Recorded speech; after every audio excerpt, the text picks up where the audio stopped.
നമസ്കാരം. ഇറാനിലെ മതഭരണകൂടത്തിൻ്റെ അടിച്ചമർത്തലിനും അവിടുത്തെ സാമ്പത്തിക പ്രതിസന്ധിക്കും എല്ലാം എതിരായി ഉയർന്നു വന്ന ജനകീയ പ്രക്ഷോഭത്തെ ഇറാൻ സർക്കാർ അടിച്ചമർത്താൻ ശ്രമിക്കുകയായിരുന്നു. അമേരിക്കൻ പ്രസിഡന്റ് ഡൊണാൾഡ് ട്രംപ് രാജ്യത്തെ ജനങ്ങൾക്ക് എല്ലാ പിന്തുണയും പ്രഖ്യാപിക്കുകയും ചെയ്തിട്ടുണ്ടായിരുന്നു. മാത്രമല്ല, ഡൊണാൾഡ് ട്രംപ് അന്ന് പറഞ്ഞത് ഇറാനിൽ നിരപരാധികളെ കൊന്നുതള്ളുകയാണെങ്കിൽ ഞങ്ങൾ ഇടപെടും എന്നാണ്. ഒരുപക്ഷെ ട്രംപിൻ്റെ വാക്കുകളിലൂടെ വിശ്വസിച്ചായിരിക്കാം ജനങ്ങൾ മൊത്തത്തിൽ തെരുവിലേക്ക് ഇറങ്ങി വലിയ തോതിലുള്ള പ്രക്ഷോഭം നടത്തുകയും സൈന്യം ഇവരെ അതിക്രൂരമായി നേരിടുകയും ചെയ്തിട്ടുണ്ടായിരുന്നു. പിന്നീട് ട്രംപ് ഏതായാലും ഇതിൽ നിന്ന് പതുക്കെ പിന്മാറുകയായിരുന്നു. ഒരുപക്ഷെ ട്രംപ് ഈ ഇറാനിലെ പാവങ്ങളായ മനുഷ്യരെ പറ്റിച്ചു എന്ന് പോലും ആരോപണങ്ങൾ ഉയർന്ന ഒരു സാഹചര്യവും ഉണ്ടായിരുന്നു. അങ്ങനെ ഏതാണ്ട് 3000-ലധികം പേർ കൊല്ലപ്പെട്ടു എന്നാണ് സർക്കാർ കണക്ക്. പക്ഷേ ശരിക്കും 17,000-ലധികം പേർ കൊല്ലപ്പെട്ടു എന്നാണ് പറയപ്പെടുന്നത്. എന്നാൽ ഇപ്പോൾ പുറത്തു വരുന്ന മറ്റൊരു വാർത്ത ഞെട്ടിപ്പിക്കുന്നതാണ്. പ്രക്ഷോഭവുമായി ബന്ധപ്പെട്ട് നിരവധി പേരെ തടവറകളിൽ പാർപ്പിച്ചിരിക്കുകയായിരുന്നു. തെരുവുകളിൽ നിന്ന് പിടികൂടി നേരെ ഇവരെ ജയിലിലേക്ക് എത്തിക്കുകയായിരുന്നു. ഇവരിൽ വലിയൊരു ശതമാനം പേരെയും ജയിലുകൾക്കുള്ളിൽ വെച്ച് അതീവ രഹസ്യമായി കൊന്നുകളയുകയായിരുന്നു എന്നാണ് പറയപ്പെടുന്നത്. എന്നിട്ട് ഇവരുടെ മൃതദേഹങ്ങൾ ആശുപത്രികളിൽ എത്തിച്ച് ഏറ്റുമുട്ടലിൽ പരിക്കേറ്റ് കൊല്ലപ്പെട്ടതാണ് എന്ന് വരുത്തി തീർക്കാൻ ശ്രമം നടക്കുന്നതായിട്ടാണ് ആരോപണം. ഒരുപക്ഷെ ജയിലുകൾക്കുള്ളിൽ വെച്ച് തന്നെ ഇവരെ വെടിവെച്ച് കൊന്നതായിരിക്കാനാണ് സാധ്യത. ലോകത്തെ ഏറ്റവും അധികം വധശിക്ഷകൾ നടപ്പിലാക്കുന്ന രാജ്യങ്ങളിലൊന്നാണ് ഇറാൻ. അവിടെ സാധാരണ രാജ്യങ്ങളെപ്പോലെയല്ല, തൂക്കുമരത്തിലല്ല ആളുകൾ തൂക്കിക്കൊല്ലുന്നത്, ക്രെയിനുകളിൽ കെട്ടി തൂക്കിക്കൊന്ന് ഏതാണ്ട് 20 മിനിറ്റോളം എടുത്താണ് ഓരോരുത്തരെയും അങ്ങേയറ്റം ഇഞ്ചിഞ്ചായി കൊല്ലുന്നത്. പക്ഷേ ഇത്രയും ആളുകളെ അത്തരത്തിൽ കൊന്നുകൊള്ളാൻ കഴിയാത്തതുകൊണ്ട് തന്നെ ജയിലുകൾക്കുള്ളിൽ വെച്ച് അവരെ വെടിവെച്ച് കൊന്നിരിക്കാൻ തന്നെയാണ് സാധ്യത. എന്നിട്ട് അവരെ ആശുപത്രിയിൽ എത്തിക്കുകയും ഇവരെല്ലാവരും പോലീസുമായി സൈന്യവുമായി ഉണ്ടായ ഏറ്റുമുട്ടലിൽ കൊല്ലപ്പെട്ടതാണെന്ന് വരുത്തി തീർക്കാൻ ശ്രമം നടത്തുകയും ചെയ്യുന്നു എന്നാണ് അവിടുത്തെ മനുഷ്യാവകാശ സംഘടനകൾ പറയുന്നത്. ഒരു പരിധിവരെ ഇത് ശരിയാകാൻ തന്നെയാണ് സാധ്യത. മാത്രമല്ല, പ്രക്ഷോഭത്തിൽ പങ്കെടുത്ത് കൊല്ലപ്പെട്ട ആളുകളുടെ മൃതദേഹങ്ങൾ ബന്ധുക്കൾക്ക് വിട്ടു നൽകുന്നതിന് വലിയ തുക നഷ്ടപരിഹാരമായി സർക്കാർ ആവശ്യപ്പെട്ടിരിക്കുന്നു എന്നാണ് പറയപ്പെടുന്നത്. കൈക്കൂലിയായിട്ടാണോ സർക്കാരിൻ്റെ ഫണ്ടിലേക്കാണോ എന്നറിയില്ല.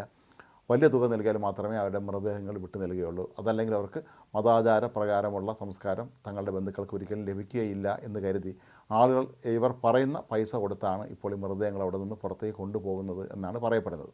പ്രക്ഷോഭം നടന്ന സമയത്ത് ഇർഫാൻ സോൾട്ടാനി എന്ന 26-കാരനെ വധശിക്ഷയ്ക്ക് ഇവർ തയ്യാറാക്കിയിരുന്നു. പക്ഷേ അന്ന് അമേരിക്ക പറഞ്ഞത് ഇർഫാൻ സോൾട്ടാനിയെ വധിക്കുകയാണെങ്കിൽ ഞങ്ങൾ ഇടപെടും എന്നായിരുന്നു. അതുകൊണ്ടാണെന്നറിയില്ല, ഏതായാലും ഇർഫാൻ സോൾട്ടാനിയെ അന്ന് പിന്നീട് അവർ വധശിക്ഷയ്ക്ക് വിധേയനാക്കില്ല. ആ ശിക്ഷാവിധി നീട്ടിവെക്കുകയായിരുന്നു, റദ്ദാക്കിയിട്ടില്ലായിരുന്നു. ഇതിനിടയിൽ ഇർഫാൻ സോൾട്ടാനിയെ ഇവർ വധിച്ചിട്ടുണ്ടോ എന്നുള്ള കാര്യം അറിയില്ല. കാരണം ജയിലറകൾക്കുള്ളിൽ നടക്കുന്നത് എന്താണ് എന്നുള്ള കാര്യം ആർക്കും അറിയില്ല എന്നുള്ളതാണ്.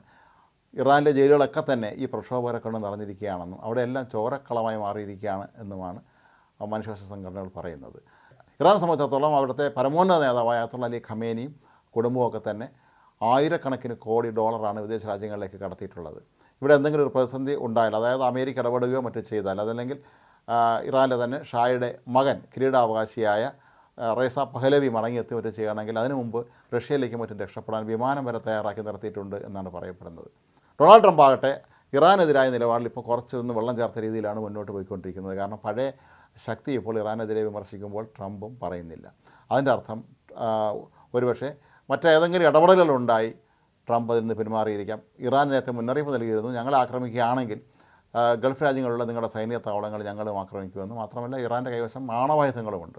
അപ്പോൾ ഈ ഒരു സന്ദർഭത്തിൽ അമേരിക്ക ഒന്ന് മടിച്ചു നിൽക്കുകയാണ് എന്ന് തന്നെ പറയേണ്ടി വരും. അപ്പോൾ ഇറാനിലെ സാധാരണക്കാരായ ജനങ്ങൾ, ട്രംപിൻ്റെ വാക്ക് കേട്ടുകൊണ്ട് ഇറങ്ങി പുറപ്പെട്ടവർ എത്രയോ പേരാണ് ഇതിനോടകം കൊല്ലപ്പെട്ടത്.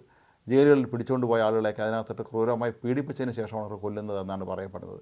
ഇറാനിൽ എപ്പോഴും വധശിക്ഷ നടപ്പിലാക്കുന്നത് വളരെ ക്രൂരമായ രീതിയിലായിരിക്കും. ലോകത്ത് വധശിക്ഷ നടപ്പാക്കുന്ന രാജ്യങ്ങളിൽ ആ വ്യക്തികളെ, ഇരകളെ ഏറ്റവും മൃഗീയമായ രീതിയിൽ കൊലപ്പെടുത്തുന്ന രാജ്യവും ഇറാൻ തന്നെയാണ്.